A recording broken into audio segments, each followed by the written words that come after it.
I want to share my 8-step process of how to get from strategy to success. If you want your business to grow, you need a solid strategy. But business strategies have become complicated. They all require new technology and capabilities that a lot of businesses don't have. So here's step 1. Engage a strategy consultant. They're going to identify your goals and objectives, they'll analyze market trends and the competition, and they'll develop a strategic plan for you. The second step, and very important, you need to engage your team during the strategy creation. You'll communicate the strategic plan to your team, and they'll give you feedback and insights that you can use. You'll need to incorporate your team's suggestions and ideas and measure if they have the capability to execute. Next step is to get your draft strategy approved. You can review and refine the strategic plan and make sure you get approval from all of your stakeholders.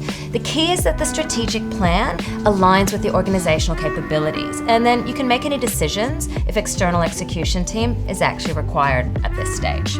The next step is to bring in your strategy execution team. So this is an external team who will actually deliver your strategy. So you'll need to establish their roles and responsibilities and make sure they're aligned with the plan. They can actually help you to assign your priorities and timelines for your project at that time. The next step is to create a delivery roadmap and project priority.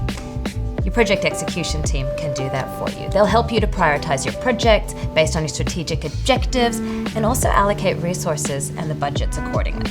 Your next step is to get board approval.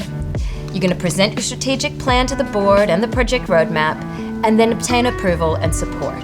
You then need to communicate their decision to the execution team. You're going to next finalize quotes. Go out to all of those vendors, make sure you got quotes for all your resources, materials, and all of the services needed.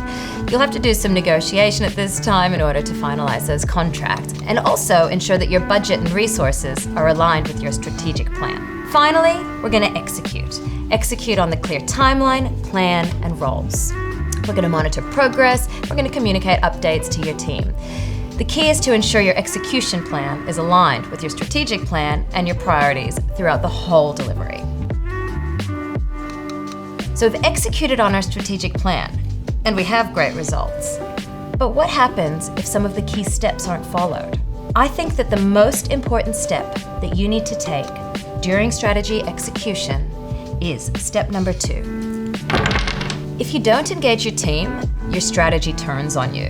Your team are the ones who can raise potential risks and challenges, whether that be technology limitations, misalignment of organizational structure, or skill gaps. Your team are the ones who can help you identify these early on in the process. Skip this step at your own peril.